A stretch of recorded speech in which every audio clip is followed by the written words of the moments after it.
Allah Ta'ala, certes, Allah ne pardonne pas qu'on lui donne quelqu'un associé. À part cela, il pardonne à qui il veut. Donc là, vous voyez la traduction de la première phrase de ce verset. Mais les autres, ils sont restés dans une logique qui les a menés au final à une contradiction. La logique, c'est pour dire que le waw ici n'est pas une conjonction de coordination et de sortir des règles générales de la langue arabe nécessite un argument. Il te faut un argument qui prouve qu'ici, il ne s'agit pas d'une conjonction de coordination.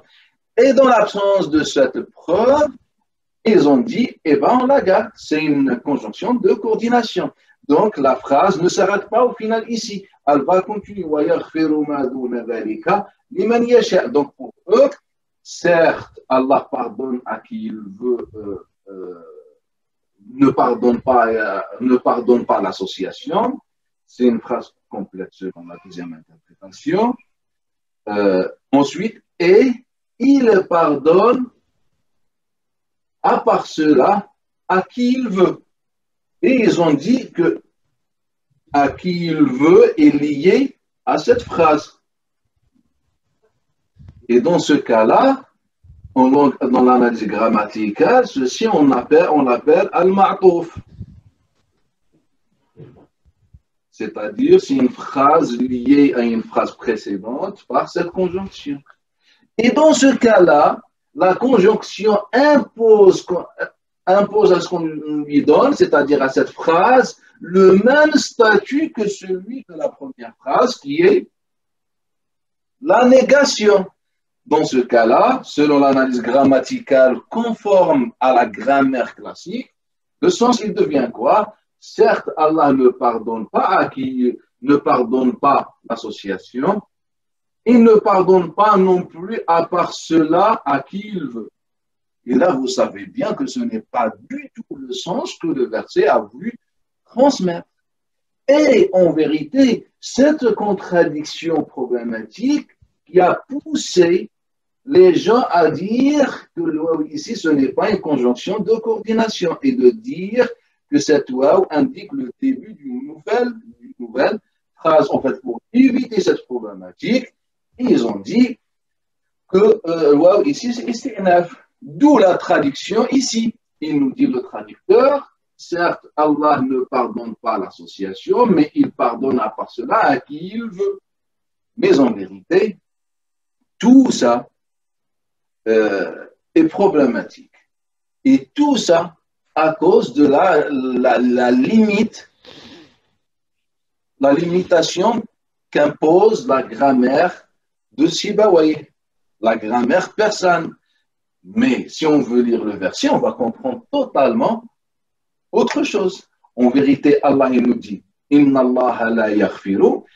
En vérité, dans la grammaire arabe, les savants se posent la question, ils disent que li ici, c'est-à-dire à qui il veut. En fait, elle est liée, muta'alliqa bimada, elle est liée à quelle partie de la phrase? À quelle partie de la phrase? Donc, selon l'analyse conforme à la grammaire, li ici doit être lié à yaghfiru liman yasha, c'est-à-dire Allah, certes, ne pardonne pas l'association fermement, mais par contre, à part l'association, il la pardonne à qui il veut. Donc, à qui il veut ici, lié à la deuxième phrase. Mais ça ne peut pas être possible. Pourquoi? Car en fait, là, on est dans une même logique, dans un même contexte, dans une même phrase, dans une même affirmation, terminée par liman yasha, à qui il veut. Donc, d'aller dire que ceci concerne la dernière phrase ou le mot le plus proche, comme disent les savants dans ce cadre-là, en fait, nécessite un argument. Et ce principe, on l'a évoqué la fois passée. Je vais même rajouter un exemple dans le même cadre. La cause, les conséquences de cette grammaire par rapport à ce qu'on appelle les conjonctions de coordination. Mais en vérité, ici, en fait, on a la même phrase liée par cette conjonction, donc on considère que le tout comme une phrase unique, car Allah Ta'ala, c'est comme je dis, Omar et Zaïd sont venus. Donc les deux, Ja'a Zaïd wa Amr. Donc on ne peut pas les séparer. Comme dire Ja'a Zaïd wa Amrun qa'im. Zaïd est venu pendant que Omar est debout. Donc on ne peut pas les séparer. Donc c'est pareil. Vu qu'on ne peut pas les séparer car ils sont liés, on est dans la même phrase, Allah, donc qu'est-ce qu'on comprend? Certes, Allah ne pardonne pas à celui qui veut le péché, c'est-à-dire que les mains ici, Yasha, ou bien le sujet, ou bien les mains ici, ce n'est pas Allah, mais c'est plutôt l'homme qui fait le choix. Donc, il y a un homme qui choisit l'association, qui fait le choix d'associer à Allah Ta'ala. Allah ne lui pardonne pas. Il y a un homme qui ne fait pas ce choix d'association, qui ne fait pas le choix d'associer à Allah. Et Allah Ta'ala lui pardonne les péchés. Donc, je prends Surat Al-An'am, le verset 145.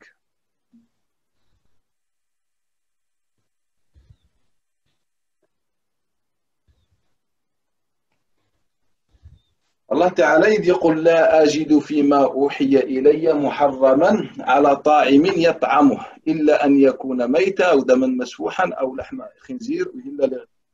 Il nous dit et dans ce qui m'a été révélé, je ne trouve d'interdit à aucun mangeur d'en manger que la bête morte, le sang, la chair de porc, car c'est une souillure. Lorsqu'il nous dit فَإِنَّهُ رِجْسٌ, ici, إِنَّهُ, le rijs concerne quelle partie ou bien quel élément? On a trois éléments interdits. On a trois éléments, la bête morte, le sang et le porc, ou la chair. Ensuite, il nous dit فَإِنَّهُ رِجْسٌ, إِنَّهُ, il ou ceci. Tout d'abord, dites-moi ce que vous avez compris. C'est quoi qui est riche? Le porc, la bête morte ou le sang? Ou le tout? Quand vous lisez le texte en français. Les trois, cher. Comment? Les trois. Ça, c'est l'indication du texte de la traduction. Là. Vous êtes sûr? Là, vous me faites douter. Donc, je vais dire que la chair de porc, alors. Non, je vous pose la question. Car c'est... La traduction, elle, indique qu'il y a un choix. Ou ça, ou ça, ou ça. Et dans l'un de ceux-ci, eh bien, il y a... Et donc, dans l'un de ceux-ci ou dans le tout? Selon la traduction, l'un de ceux-ci. Moi, je comprends. En tout cas, c'est pas, en tout cas, on ne peut pas affirmer à 100% avec cette traduction. On ne peut rien affirmer avec cette traduction. Et si, par exemple, le traducteur vous a mis, par exemple, ce, C'est-à-dire, dans ce cas-là, on aurait compris que c'est le tout, qu'un seul ah oui, élément. c'est le tout, là, on aurait compris. Barakallahu fi. Mais lorsqu'il vous dit c'est, pour moi, ça indique une seule chose qui est la dernière. Oui, je suis d'accord. On est d'accord. Donc ça, c'est selon le français. Et en fait, le traducteur ici, il reflète la lecture grammaticale de ce texte-là. C'est qu'en langue arabe, lorsqu'on cite plusieurs éléments et on donne un jugement à la fin, par exemple, ce dernier, il concerne le dernier élément évoqué. Car dans la grammaire arabe, on a mis en place dans le raisonnement, ou dans le raisonnement, on a mis une illa. Une illa, c'est le critère ou le motif. Pourquoi les Arabes ont-ils parlé comme ça, par exemple? Pourquoi ici on doit mettre une voyelle? Et donc, pour répondre à cette question, on appelle ça al-illa. Et parmi les illat, la illa de la proximité. Illat al-qurb, de la proximité. Et donc, c'est pourquoi ils nous disent que le jugement, il concerne souvent le dernier mot évoqué. Et ici, selon les savants musulmans de manière générale, Allah, il parle de la bête morte, du sang et ris. Et pour eux, un ris, c'est le porc. Est-ce que vous voyez la différence? Et c'est pourquoi ils disent que le porc est impur. Ils disent le porc est impur. Ensuite, ils ont divergé sur le sang et la bête morte. Vous connaissez la divergence au sein des écoles. Il y en a qui disent que le sang et la bête morte sont purs, d'autres qui disent sont impurs. Mais sur le porc, il n'y a pas eu de divergence. Pourquoi? Car ils ont le verset selon leur interprétation. Mais en vérité, dans le texte arabe, en fait, on parle de l'intégralité des éléments qui sont cités précédemment. Donc, selon le verset, donc si on met de côté cette petite règle sur l'illa et la proximité, en fait, Allah il nous dit que la bête morte, le sang et la chair du porc, ce n'est pas le porc en tant qu'un animal, c'est-à-dire ce qui est consommable du porc, on fait le tout, فَإِنَّهُ رِجْسٌ. Ensuite, il nous dit أَوْ فِسْقًا أُهِلَّ لِغَيْرِ اللَّهِ بِهِ. Donc, il nous dit, nous avons deux interdits en islam. Le premier interdit, c'est ce qu'on appelle le ris, et le deuxième interdit, c'est ce qui a été par perversité à sacrifier pour autre qu'Allah Ta'ala. Et donc, c'est pourquoi nous, depuis toujours, on dit qu'on a deux catégories d'interdits. Et la première catégorie, c'est ce qu'on appelle al-rish. Donc, les trois éléments, ce sont des riches. Et riche, ici, ça ne veut pas dire impureté, comme disent dans la jurisprudence islamique. Riche, ici, ça veut dire la maladie, ça veut dire tout ce qui est, comment dire, malsain dans ce sens-là. Et on a deux utilisations au mot riche dans le Coran, soit une utilisation physique, soit une utilisation morale. Comme Allah Ta'ala, il dit Ahl al-Bayt, yuridullahu an yutahhirakum Ahl al-Bayt. Allah Ta'ala veut vous purifier au Ahl al-Bayt de rijs. Donc là, Allah Ta'ala a considéré rijs comme le contraire du mot purification ou pureté. Allah Ta'ala il disait Adahum rijsan ala rijsihum. Allah Ta'ala dans Surat Tawbah il nous dit ils ont la maladie au cœur et Allah Ta'ala leur a rajouté un rijs sur un rijs. Donc ici c'est la maladie du cœur. Donc en général l'utilisation de rijs c'est comment dire, les plus répandus dans le Karim, c'est moral, mais on peut utiliser un risque sur des choses physiques comme ça a été aussi utilisé. Là, vous voyez qu'il y a deux phrases et il y a une conjonction entre les deux pour coordonner, lier, faire mettre un lien entre les deux. On est d'accord? Sauf que la première, c'est une phrase, si vous voulez, verbale, fi'liya. Alors que la deuxième phrase, c'est une phrase qui commence par un nom et pas un verbe. Et la règle chez les savants, c'est qu'on ne peut pas mettre une conjonction entre une phrase qui commence par un nom et une phrase qui commence par un verbe. Sauf que ceci n'est pas accepté par les savants de la langue arabe. Pourquoi? Car pour eux, le sujet, selon leurs propres règles, qui ne sont fondés sur rien, ni sur réflexion, ni quoi que ce soit, le sujet doit venir après le verbe. C'est dans ce sens-là.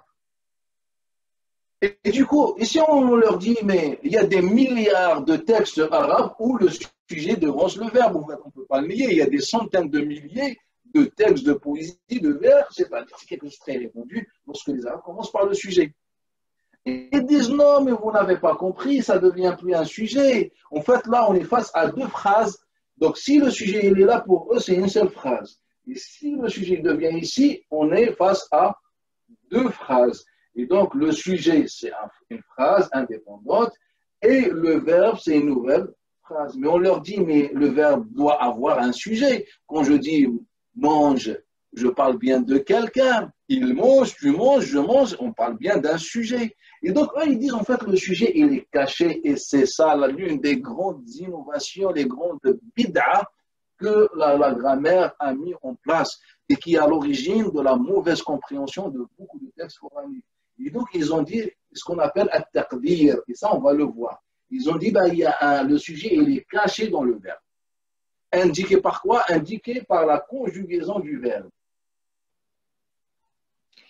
ولا تأكلوا مما لم يذكر اسم الله عليه وإنه لفسق. Tout à l'heure, Allah Ta'ala, lorsqu'il a révélé dans le verset précédent, Allah Ta'ala, il dit qu'on ne m'a pas autorisé de manger la bête morte, etc., et ce qui a été sacrifié pour autre qu'Allah Ta'ala, car ceci est une perversité. En fait, quand on lit l'autre verset, on comprend ici qu'Allah Ta'ala n'est pas en train de dire que c'est pervers d'en manger. Il est en train de dire que c'est pervers de sacrifier la bête pour autre qu'Allah Ta'ala. Et ici, en langue arabe, c'est une hal, c'est un état. Donc, le waw ici ne perturbe pas la suite de la phrase. Rappelez-vous, dans l'autre verset, je reviens car c'est important de comprendre ça, Allah n'a pas de problème, Allah Ta'ala n'a pas de souci avec la grammaire arabe. Allah Ta'ala, il ne cherche pas à satisfaire la langue arabe que les savants ont mis quelques siècles plus tard. Regardez ici le mot « aou ». Le mot « aou », c'est le synonyme du mot « et », c'est-à-dire ce sont des conjonctions de coordination. Et le fait que « fisq » est venu après cette conjonction n'a pas influencé, comment dire, sa grammaire ou bien son i'rab. Allah, malgré ceci, a dit « fisqan uhilla li ghayrillahi bihi ». Et personne ne vient nous dire que vu qu'il y a une coordination ici, que fisq ne doit pas avoir la fatha car il a un rapport avec la phrase d'avant. Et la phrase d'avant, voilà, ils nous font, comment dire, une longue analyse qui n'est fondée sur rien. Allah, malgré la présence de cette coordination, il a traduit par, il a dit fisqan, c'est-à-dire ce qui a été par perversité sacrifié pour autre qu'Allah Ta'ala. Si la grammaire n'a jamais existé, on aurait dû lire le verset وَلَا تَأْكُلُوا, ne mangez pas, sur quoi le nom d'Allah Ta'ala n'a pas été prononcé. وَإِنَّهُ لَفِسْقٌ, ce n'est pas et ceci, ou ce serait une perversité, ce n'est pas ceci.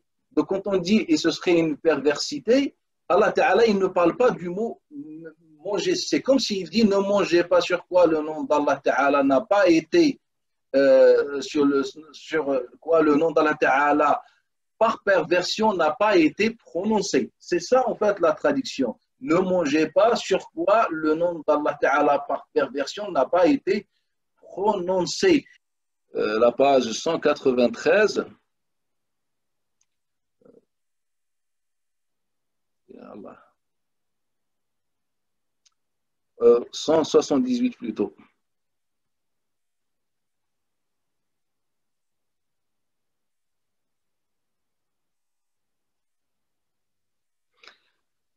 Là, vous voyez,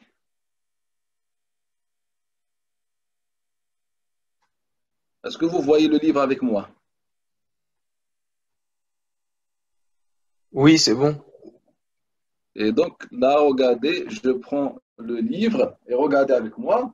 وَإِنَّهُ لَفِسْقٌ, il nous dit, le musulman sont d'accord sur le fait que celui qui mange le sacrifice d'un musulman, même s'il n'a pas prononcé le nom d'Allah Ta'ala dessus, il n'est pas pervers.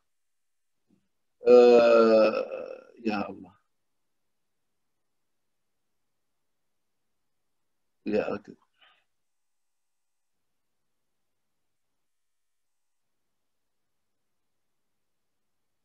Pour arriver.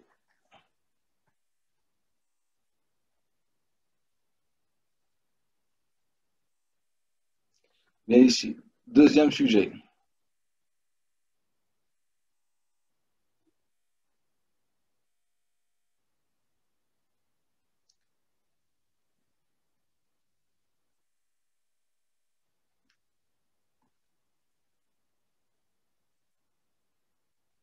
Regardez ce qu'il dit. فقد صار هذا النهي مخصوصا بما كان هذا الأمر بما إذا كان هذا الأمر فسقا. Il nous dit, en lisant ce verset, on comprend que l'interdiction concerne uniquement la manière avec laquelle on a sacrifié la bête, ou bien ce que la... Comment peut-on traduire exactement? فقد صار هذا النهي مخصوصا إذا كان هذا الأمر فسقا. Il nous dit que cette interdiction concerne cette pratique si elle a été faite, c'est-à-dire le sacrifice, si elle a été faite de façon perverse ou bien par perversion.